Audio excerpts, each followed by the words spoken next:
Hi, I'm Victor Perton from the Centre for Optimism, and it is my astonishingly great pleasure to introduce one of the great optimists of Australia and indeed the world, Paul Guerra. Hi, Paul. Hi, G'day, Paul. Victor. How are you? And hello, everybody. Hi, Paul. So Paul is the Chief Executive Officer of the Victorian Chamber of Commerce, and Victoria, of course, includes the capital city of Melbourne, which many of you know is the city that has been most locked down in the world. And so Paul's had the responsibility of leading the business response to that and maintaining that optimism. So you've done a wonderful job on that front, Paul, haven't you? Thank you. I appreciate it. Well, yeah, that's for others to judge. All we've tried to do is just keep that light on the hill as bright as we can be, even in the darkest moments.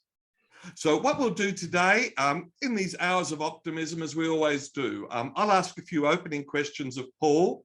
I'll then call on Rob Masters, the chairman of the Centre for Optimism, to ask some questions on leadership and optimism, and then to Noreen on the habits of an optimist. And then to all of you, we'll call on questions. And then at about the halfway mark, at about the 35-minute mark, we'll do a 6-minute breakout where we'll drop into groups of 6 and share what makes us optimistic. And Jenny will introduce us to that.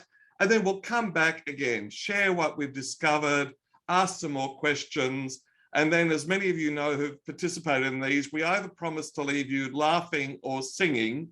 And Paul has agreed today to help lead us in laughter. And you can already see the smile, that great habit of an optimist that we can do when we're unmasked. And look, the other interesting thing about Paul, many of us have gone through this COVID pandemic without knowing a family or friend member who's had COVID.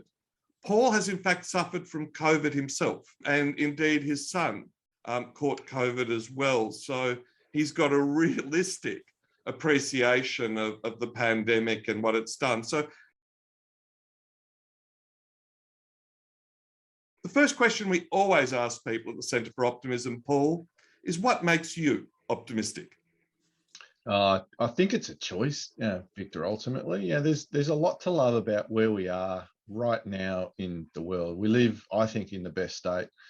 All of us on this call have the ability to connect like this.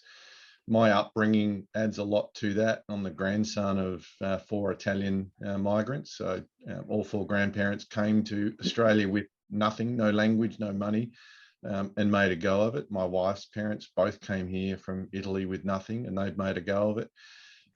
I've been lucky the whole way through, but it's a choice in terms of, do I want to see things in the positive or do I want to see things in the negative? Engineering degree by training, so we're forced to look at things in sort of a process way, and I think all of that put together with a bit of luck along the way makes me optimistic. And I surround myself with great people, not only my family, but the people that I choose to work with, the people that I choose to have friends. They're all great people, and they provide me the right counsel at the right time. So I'm very fortunate. I've had a wonderful career so far, a wonderful life, and I've a lot to be thankful for, and therefore I choose to look forward in a positive sense rather than either look back in a negative or look forward in a negative. I think it's all of us that make a difference, and we are the product of the surrounds that we have. Absolutely brilliant. I mean, as you know, that the data shows that migrants and the children of migrants and refugees and the children of refugees tend to be more optimistic than the native-born population. But that other habit of yours, of surrounding yourself with optimists, is the key to why we set up the Centre for Optimism. So those are brilliant habits. How do you manage that, Paul? Because you've got to meet a lot of people who are negative. You're often in press conferences.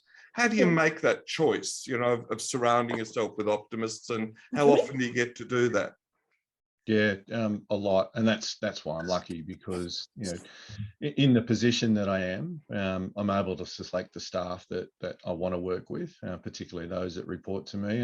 And the rule that I have, and Chanel can attest to this, who's on the call, is I don't want you just to tell me things that might make me feel good. I actually want you to tell me the truth. I want you to use your experience because that's what we've hired you for, to help me better, which in turn hopefully helps you better as well. So I think understanding the landscape through a true sense then enables you to then work on, how you need to portray that. So, we rehearse a lot before we do any of those media conferences, but I'm one at the end of the day where I'll actually replay the highlights of the day, if that makes sense. So I'll reflect on my day and go, I think through the course of the day, when you've done something well, and when you've perhaps missed the mark a little bit. So I'll replay the day and reflect. I'll get feedback from people that I trust along the way. And then I'll think through, if I get that circumstance again, how can I do it better? So it's a lot about looking over the horizon, keeping a view in terms of where it is that we really want to be, so that I'm ready. But it starts with a choice. I think we all can be, I think we can all stray into the negative too easily. It's much harder to stray into the positive. It's even more harder to stay in the positive as well. That doesn't mean we have to be happy clapping the whole way through, but it's that sense of reality, but choosing to make decisions for the better rather than that sense of reality and choosing the woe is me path. Well, I think you've made a master choice in selecting Chanel as your chief of staff, because she is a realistic and infectious optimist. So let's turn to Victorian business. Your predecessor, Mark Stone, always used to say to me that Victorian business was more optimistic than the rest of the Australian business community. But we've gone through this incredible lockdown. So what makes you optimistic for Victorian business? And what are you seeing about the optimism in Victorian business? Yeah, so let's 20 months ago, February 2020, without question, Victoria was the engine room of the Australian economy. Right, that's 20 months ago. Are we that now? Probably not. Have businesses in this state been bruised and battered?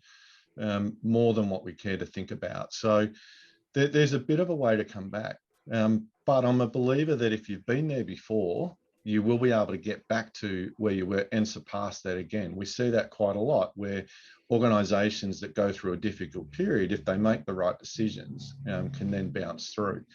Victoria is, and I've worked not only across managing Australia, I've ran Asia Pacific at different times. Victoria is unique in that we're a relationship state, and Melbourne is a relationship city.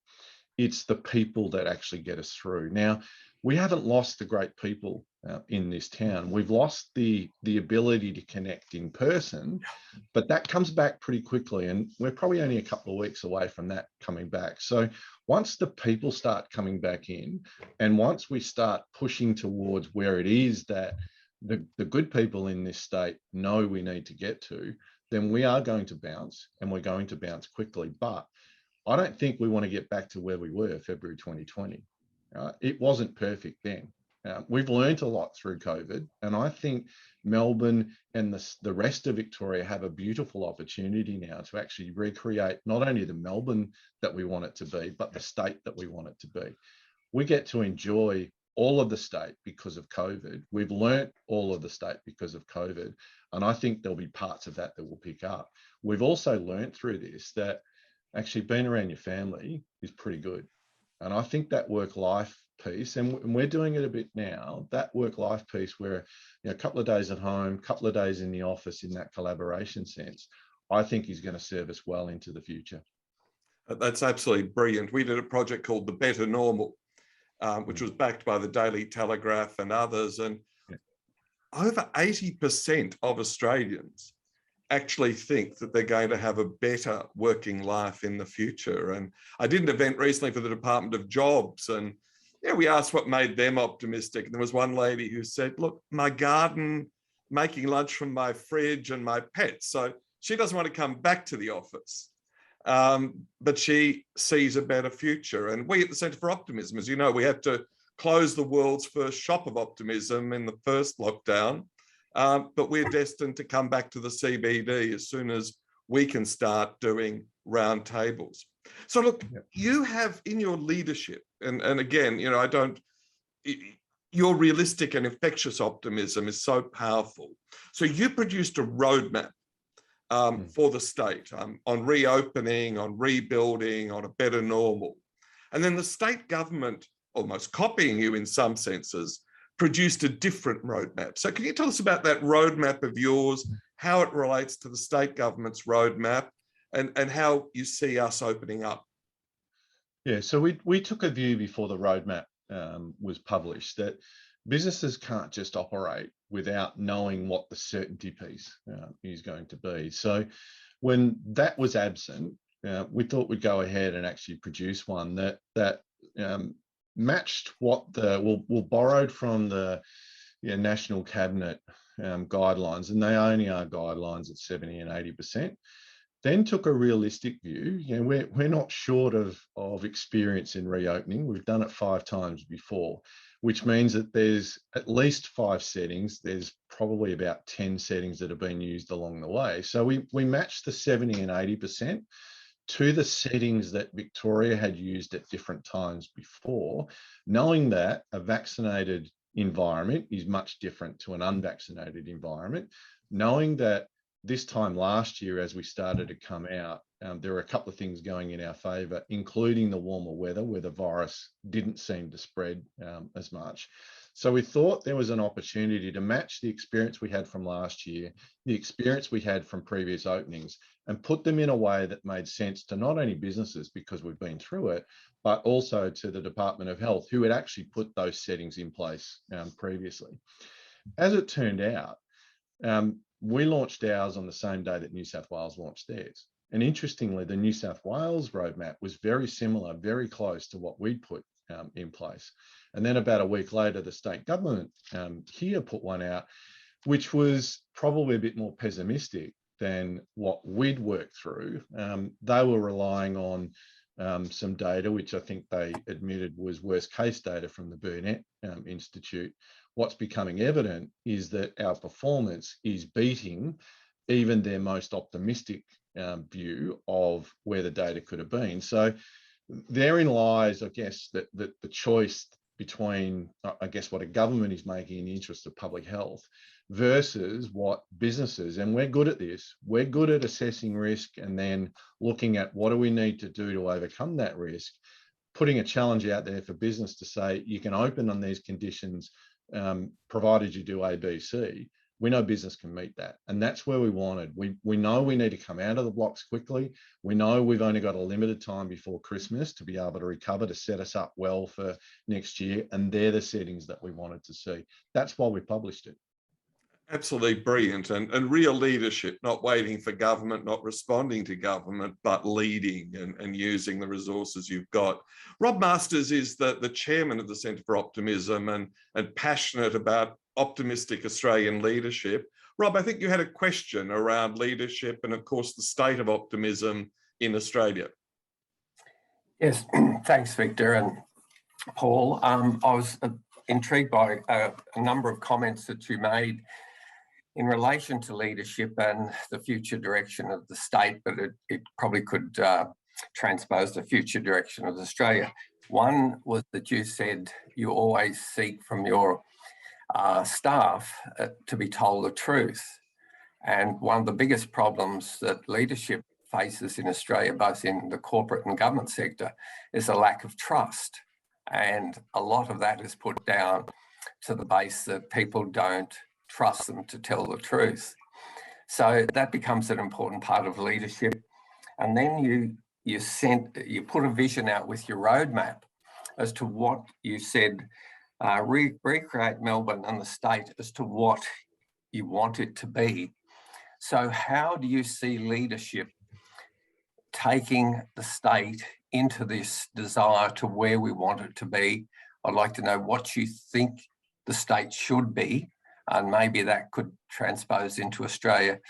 But what are the characteristics of the leader that you would desire for Australia to have, or Victoria to have, to take us there? Yeah, good morning to you, Rob. Really interesting question. We need brave leadership. We need courageous leadership. We need leadership that's prepared to make decisions in the interests of the state for Victoria, but in the interest of Australia if it's at a federal level. no time more than as we come out of COVID for that bravery, that courageousness, that decision making that's in touch with all Australians, not just some of Australians, with a view for Australia to re-enter the global market. I'm a product of global companies. I've been very lucky, fortunate, worked for Motorola in their heyday for 17 years, Vodafone for 3 years, and United Health Group, a company not many will have heard of, but it's the 7th largest company in the world. And I ran Asia Pacific for them. So I've had a unique experience in terms of working for great organisations.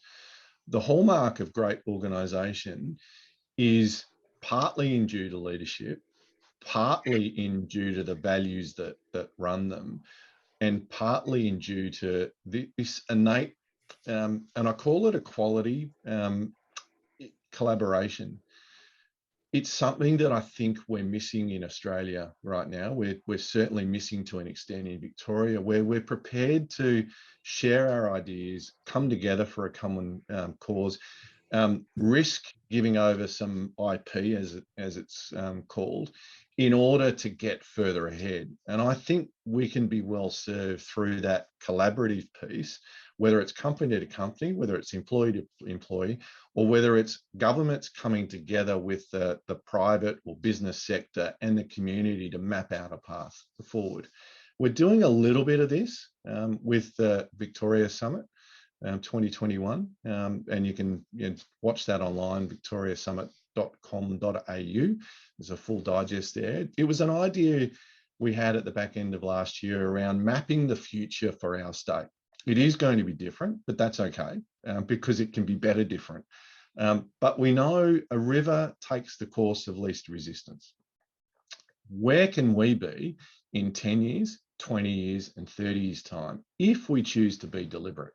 So I spoke to a number of people I respect, and they all said, great, where can we be a part of it? I said, well, we haven't done anything about it. I said, well, we want you to do something with it. So we have, and we've formed this group, the reference group, and then broken out into working groups, which is the future of work, business in the economy, community health and wellbeing. We've aligned around a number of days already. The last day, 2 weeks ago, we had 4 of the 5 past living premiers address us. We had some of the senior females that leaders in this state come together and talk to us about where they think it could go, and a collaboration of about 200 people online on the day. That's the type of thing that will get us moving. Some of it came off the back of, I was lucky to be a lunch, actually at Jerry Ryan's pub in St Kilda in one of the breaks, and it was a collection of just great Victorians, and you'll know some of the names. But Eddie Maguire stood up at one point and said, you know what? It's time for Team Victoria to come back together. It's time for Team Victoria to come together and really lead the state for where we need to be. I've not forgotten it, and that's been one of the drivers through this as well. Eddie, as we know, is a great leader of this state in terms of what can we do rather than what haven't we done. And so where would you like the state to be? How would you like the state to be? A collaborative state with the other states, or where would you position Victoria to be in the with this leadership group? Yeah, so the first thing, we need to come back together as Australia. We're not 8 different countries as we're kind of working out at the moment. We are one country, and we're proud to sit under that Australian banner.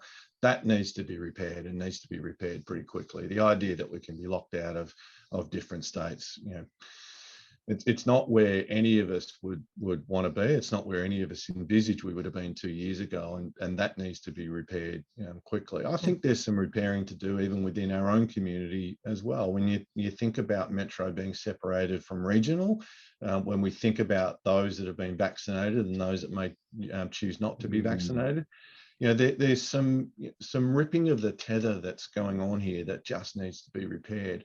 Then I think we need to be really clear what we want for our state.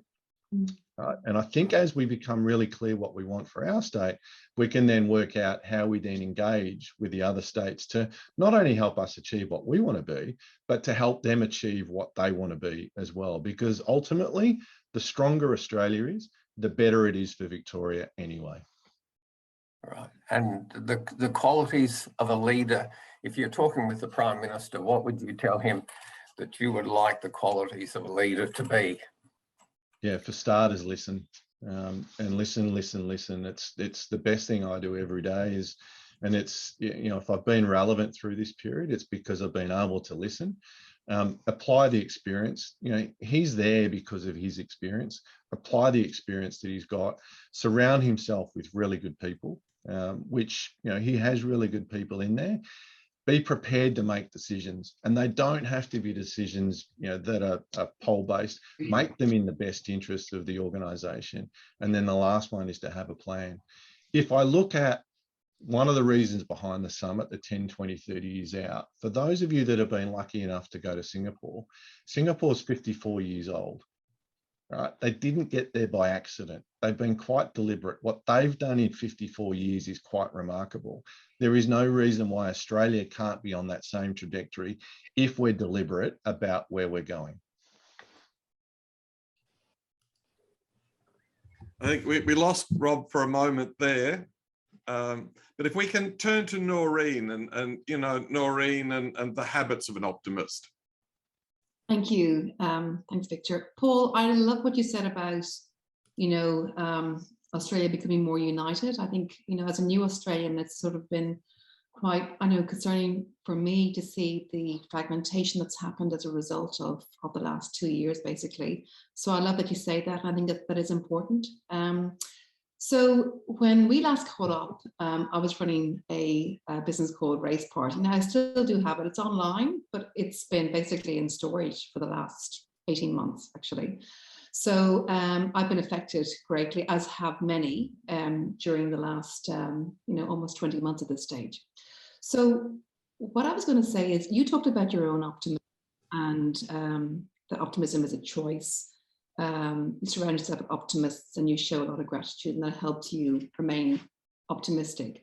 During COVID, myself, Victor and Jenny, we created a course around how to become optimistic called The Habits of an Optimist on Project Optimism. So that's what I did when I wasn't able to work at Race Party.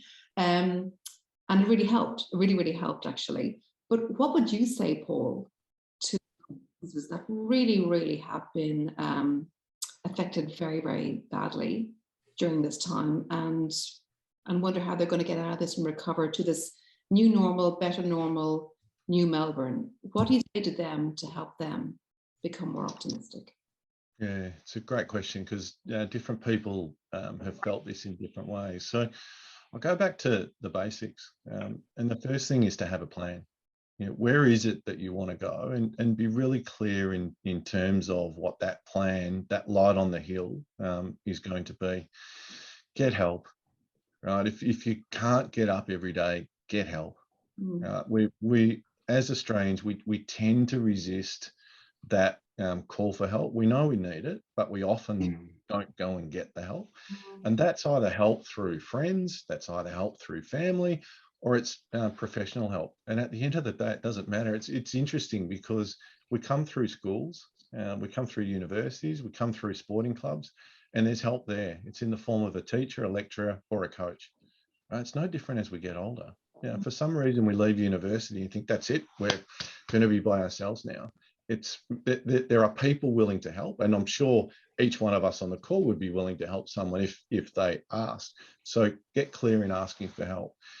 The mindset is really important, in terms of, if you think you can, you can. If you think you can't, then you can't. So think you can, right? Stay in that positive frame. That doesn't mean that everything's going to be rosy, but if you think you can, then you'll start to make those steps in terms of, okay, I've hit a blockage, I can't think through it, I'll go and get help, because that's the next step. The last one I'd say, and this is probably the most difficult for people that are particularly in a crisis, is making a decision.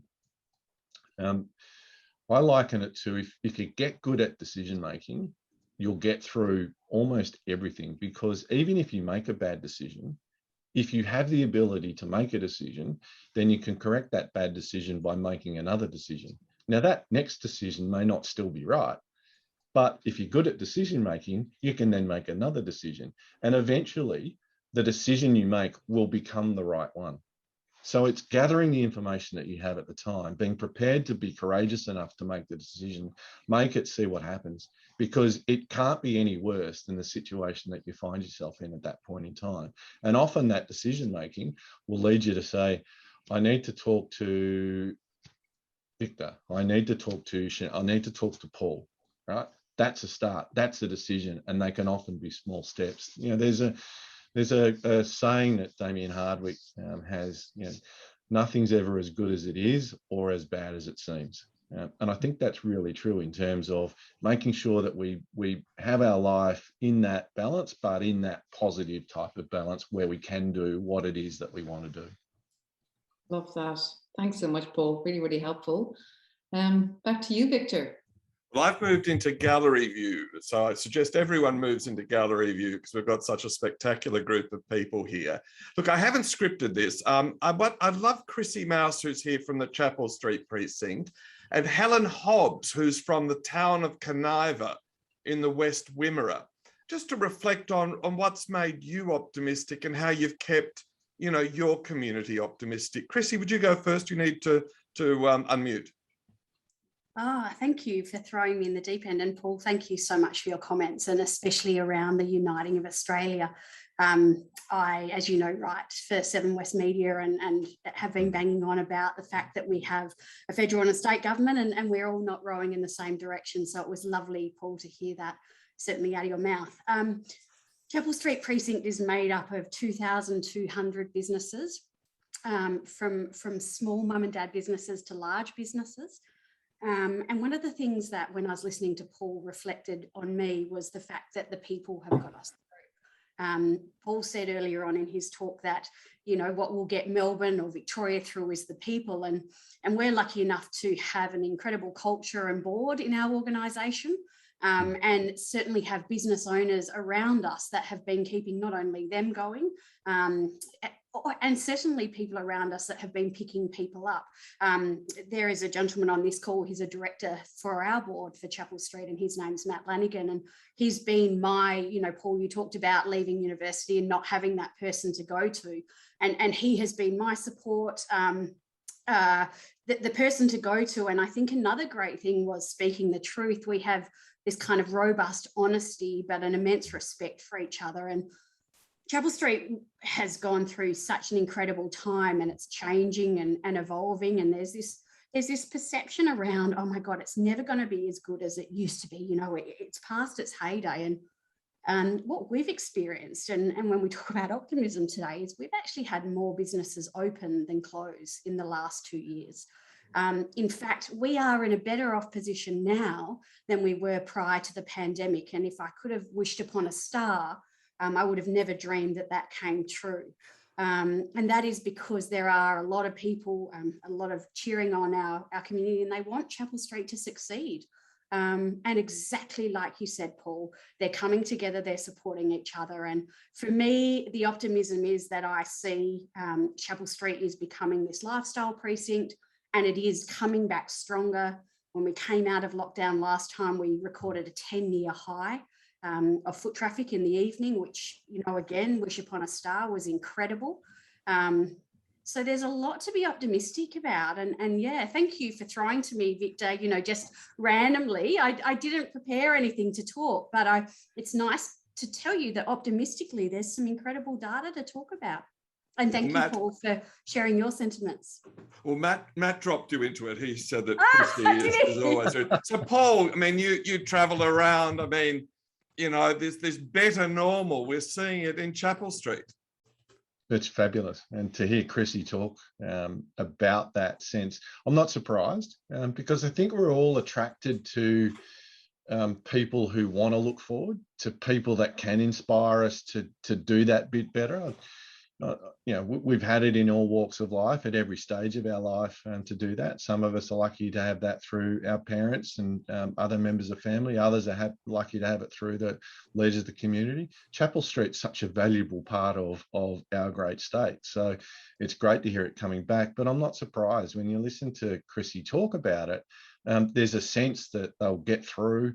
There's a vibrancy that, you know, when you walk down Chapel Street, you know it's there. Some really beautiful plans, particularly with the jam factory, as to where that might go through as well. But it's that collection, as Chrissy said, it's the people. It's not the buildings. They make up part of it, but it's the people, right? So it's the people coming together to say, you know what, we're going to come through this, and we will come through it. And the earthquake, Chrissy, you were even, one of my friends sent me the Greek news reports of Chapel Street on the news. So you've gone global through earthquakes and COVID. Goodness, Now, speaking of global, Helen Hobbs is here, and she is the secretary of the Conniva Progress Association, which is 105 years old, in a town, many of you may have driven through it on your way to Adelaide, near the border. And Helen convened a dinner at which nearly 15% of the town turned up, 12 guest speakers, and they declared themselves to be the most optimistic town in Australia. And yet they've got so many things running against them. It's that persistence, Paul. So Helen, tell us, how did you do it, and why is Conniva the most optimistic town in Australia? Thank you, Victor, and yeah, thanks for throwing to me. I hadn't actually prepared for any of this. I just jotted down a few notes. As you know, you came through the town in around about just after about Anzac Day time, and the town was really buzzing. We were looking very positive. We were looking like we were going to open up. The South Australian border has been shut, of which we rely on. There's 803 people in the town. And Victor came through and went, what on earth is going on in this town? He went to the motel, who had just been taken over. Who buys a motel in the middle of a pandemic? And then he went across the road to the pub and went, who buys a pub in the middle of a pandemic? This is a very strange phenomenon. And other people have picked up on what Victor picked up, which was that it was a very friendly and welcoming community, and there is a certain buzz.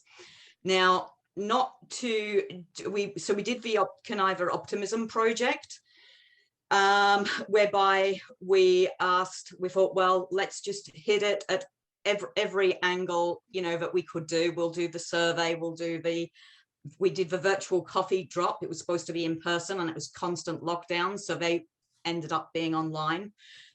Weren't successful. People didn't come to them, but they did come to them finally in the Heartfelt Cafe, which I've just got news of is closing, which is absolutely devastating, and that they just can't hang on anymore. So that'll be on that. I've only just found that out this morning, so I'm just quite devastated at the moment. But so what did we do? We did the coffee shop thing, we did the pub thing, we did the online videos. Now, a number of people did say to us, what are you doing? You know, why are you saying that this is the most optimistic town in Conniva? We don't feel very optimistic. Our businesses are hemorrhaging. The border is shut. We've got no customers. And here you are saying it. But the thing with it is other people are noticing that that's something different. When you go to the new website that I've just been working on, it's www.conniva.org, and you have a look and you Google that keyword of optimism, you'll see all of those video clips. Now, even now, real estate, I mean, the Conniva Bite, this is a building in the middle of the street. It is structurally unsound. I thought no one is ever going to buy that building. It's just gone on the market. It was on the market for less than a week and someone has bought it. It is filled with junk. The Club Hotel, slap bang in the middle of the street, has just sold too. There's the Commonwealth Bank, which had shut, is now getting turned into a bakery. So there is a lot of optimism there, despite all of the challenges. And I think that a lot of what Paul said, which is not waiting for the government, it was only because we felt pretty much that the government had deserted us, but we just started doing a lot of things like the Sheep Art Trail project and many other things. And we just took control of our own destiny, produced our own brochures, you know, the website, the digital marketing, all of that sort of stuff. So, and what's lovely, Paul, is that Conniva now wants to lead the whole of West Wimmera in being more optimistic. And we've got towns in New South Wales who've taken, so it's real leadership, Paul. So I hope Can we invite you to come out to an Optimism dinner in Conniva when we're allowed to move? You can certainly count me in.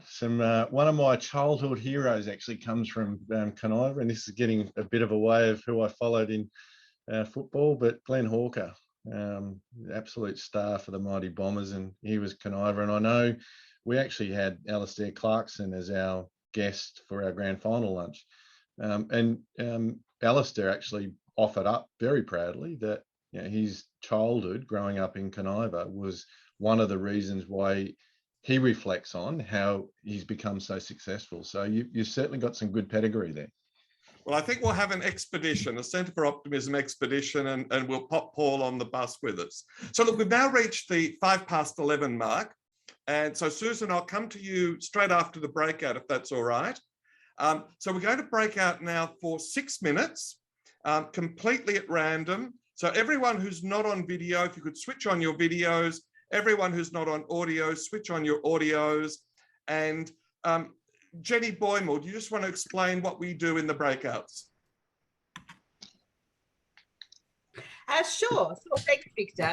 And one of the amazing habits of an optimist is to ask yourself and others what makes you optimistic. It's such a magical question, because when you ask someone what makes you optimistic, the only place they can go is to think of something positive, something that they look forward to in the future, something of hope and optimism. So we'd love you to ask each other that question. So you don't have a lot of time, so you might have to go around quickly. The question is, what makes you optimistic? And I will send you off to the breakout rooms now. You'll be back in 6 minutes. Here they all come. Everyone have a great time on the breakouts? Thank you. I think it's nods. Hey, now we haven't been using the reaction buttons very much. As you can see, the reaction button with love hearts and the like, really, really crucial. So now look, it's open mic, questions and comments. So on the reaction button, can you see there's a hand there? That's the easiest way to get attention. Because it sort of brings you up to the top left of the screen. So who's got some reflections and questions that you'd like to ask of Paul? Anne. I've got one question, Paul, because Sure. you were in my group. God, I've lost you now in the gallery, but you were in my group, and I was listening this morning, like I said to you, to Ruction and to Topher Field, and they were both mentioning something which I think is relevant, which is the regaining of trust in the institutions, and that's what I'd like to you to perhaps give your view on. When you say institutions, are you talking specifically government, or are you talking police and government? So let's talk government first. So that if you imagine a continuum, on one end you've got absolute public health, and the other you have business as usual. Let's call that February 2020, right? And we've just been through a pandemic where there's no rule book.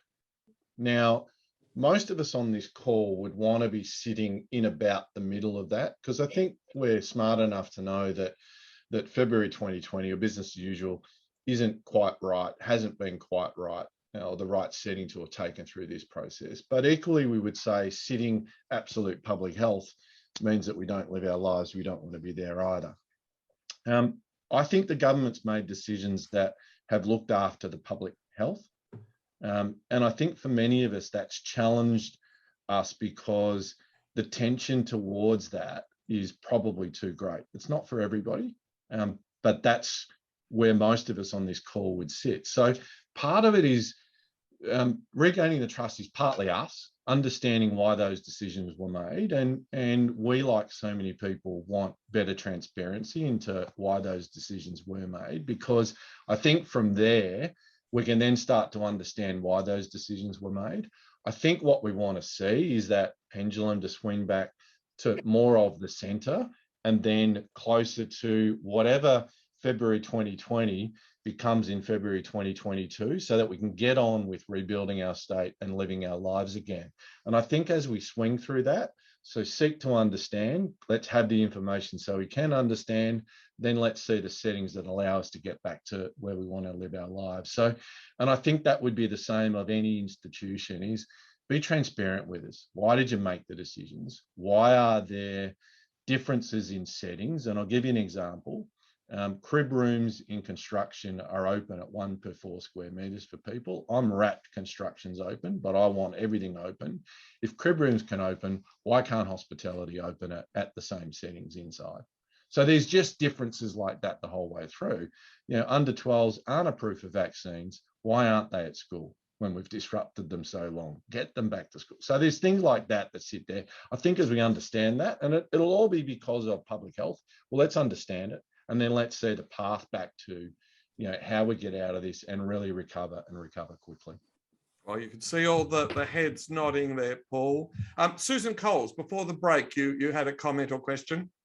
I did. The comment was a little shout out to conniver, but it links into the breakout conversation. I said that what inspires me are the young people, the youth, I suppose, making myself sound old now, but I sit on a couple of, international scholarship committees that select Victorians to go off to international universities every year. And the young people inspire me, but in particular the young people of regional Victoria. And I just wanted to say that the 2 Victorian Rhodes Scholars for this year are both from regional towns in Victoria, one from Warrnambool, and wait for it, Kate Madden from Conniver. So, yep, she's a young farmer, specialised in agricultural science. She's going to go off to Oxford, study sustainable agriculture, and hearing her personal story and her ambitions and ideas when I listened to her speak at a recent function was fabulous. But the little town that could, Conniver, has its first International Rhodes Scholar going off to Oxford this year. So I just had to mention that. And Paul, can I pick that up? Last night I watched MasterChef, and the lead sponsor was Loverduck, which is very Melbourne. They've got their production facility in Nil, staffed by refugees. Is that one of the real stories? And we've got Paul Chapman on the call, passionate about advanced manufacturing. I mean, Loverduck would have to be an exemplar, wouldn't it, in advanced manufacturing in the food sector, Paul? Absolutely. Great Victorian company, and they made it happen, right? Why?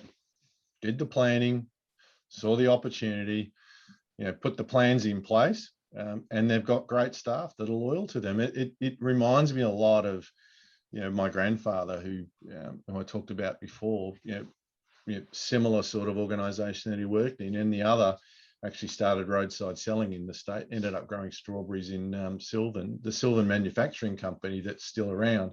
He was one of the founders of that. So these are just people coming together, saw an opportunity and drive it, and Loverduck's no different.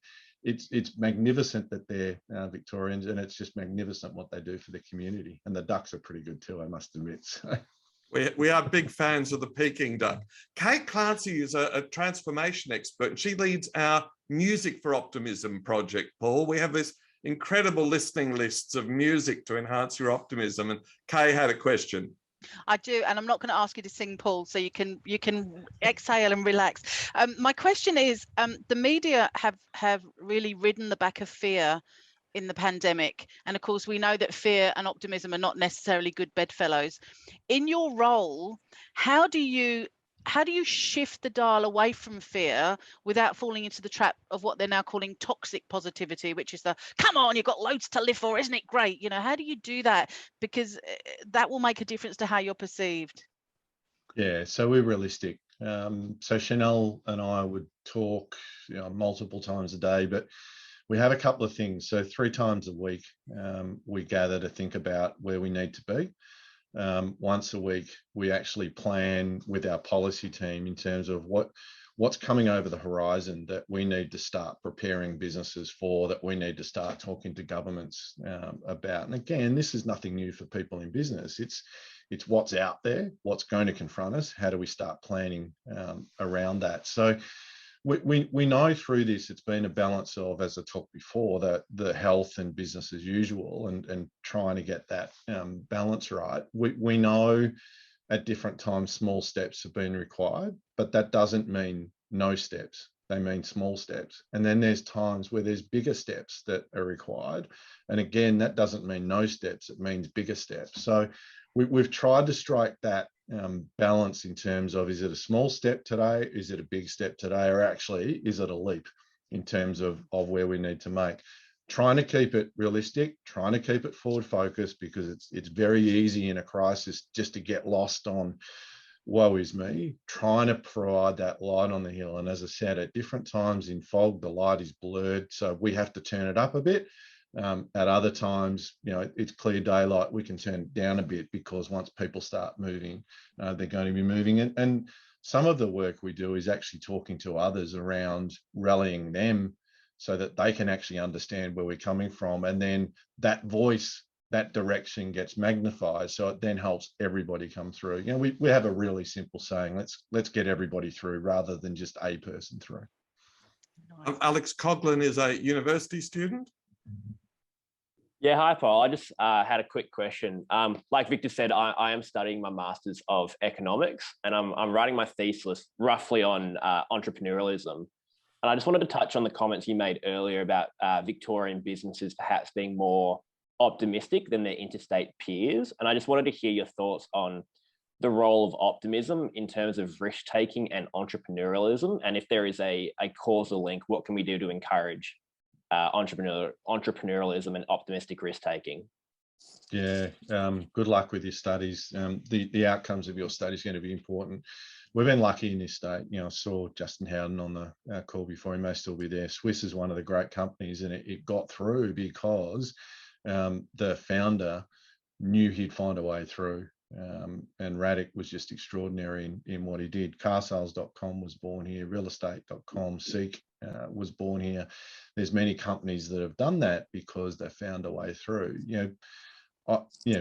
Grandson of migrants, they had no right to get through. In fact, when they made decisions to come out here, they made a decision that would be 3 months if they made it, and probably not seeing their family again. So they gave up everything to come to a country where they didn't speak the language, they didn't know anybody, and they didn't have any money. They made it. And they made it because they were prepared to take the risk, they were prepared to back themselves, they were prepared to find people within the community that could help. And most importantly, they were prepared to have a go. That still exists. That is still in our innate DNA. If you look at the Australian spirit, have a go, and the other is the mateship, we look after each other, that is still there. The work and the research that you're going to do is hopefully help us uncover that a bit more as we come out of it and become a bit more positive, and particularly your generation. You're coming into a different environment, which is not the 9 to 5. You must be at your desk so your boss can see what you're doing. You're going to have greater flexibility, which hopefully then gives you opportunities to stimulate that creative thinking. That's what I'm encouraging my kids to do, rather than, perhaps the discipline that I was, encouraged into. My kids are going to have a different go at it, as you are as well. But we've got to be prepared to have a go, because that's what will help us play even more effectively on the global stage. Listen, we've reached the 11:26 mark, and so John and Gary, I might have to reserve those questions if that's all right. Paul, you have been so generous, but we have a number of students from Somerville Secondary, and Gary's got his wonderful son there. We always promise people leaving with laughter or singing, and Kay has exempted you from singing, but we haven't exempted you from our 30 seconds of laughter yoga before we go to our thank you. So if everyone, if you can, videos on, unmute. Barry, I'm expecting you to be loud, and Margie, I'm expecting you to be loud. Paul, what we always do is we breathe in for about 20 seconds, so we've got enough breath to last us for 30 seconds of laughter, and then just let yourself go. We promise this doesn't appear on a video anywhere. Let yourself go in absolute laughter for about 30 seconds. So everyone, breathe in. Let's laugh.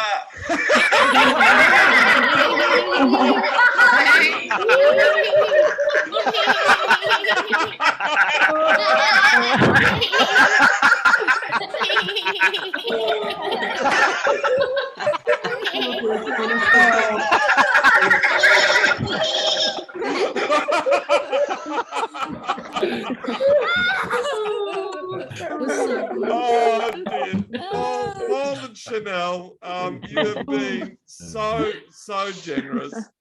We hope that you take that away, your next meeting of the executive of Vic Chamber, that you're going to end up with 30 seconds of laughter at the end. As you can see, the smiles, the enthusiasm for you. Paul, we promise, the Centre for Optimism, Project Optimism, and everyone here, for that, your projects on building the state, you're going to need fuel in the fuel tank, and that fuel is optimism. And so we're happy to generate that for you.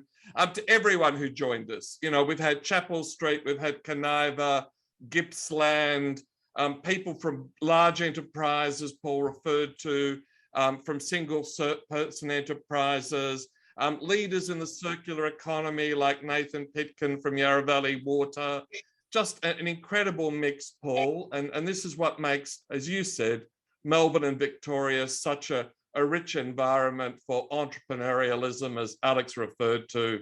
And we just love your leadership, Paul. We just love your leadership. You can see the hearts coming up on the reaction buttons. So on behalf of everyone, thank you. Can we ask you to conclude and lead us out? Yeah, thank you very much. It was a pleasure to be here. I'm looking through the list now and I can see a lot of familiar faces in there. Some people that actually had a hand at shaping me, and people like Kevin Graham way back at Motorola. So I'm very grateful to the people I've met along the way, and people that I've engaged with. Look, stay positive. We will get through this. We're closer to the end now than the beginning, and in less than a couple of weeks, I'm optimistic that we're going to get a chance to restart again. Victoria is the best state in the best country in the world, and I know because I've seen quite a lot of them, lucky enough in my career to do that.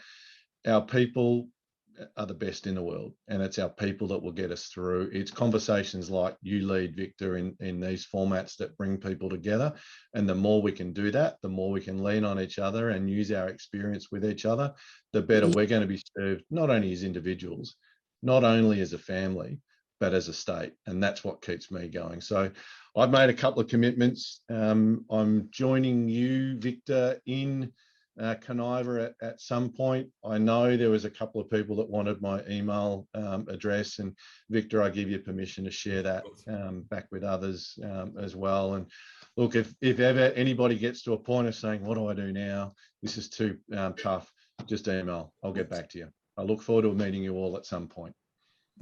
Well, we hope you loved that episode of the Hour of Optimism as much as we did. We'd love you to get involved with the Centre for Optimism. Go to the website. You can sign up for a free newsletter, or better still, sign up for membership. Share what makes you optimistic, and, as we always suggest, go out and ask someone else what makes them optimistic.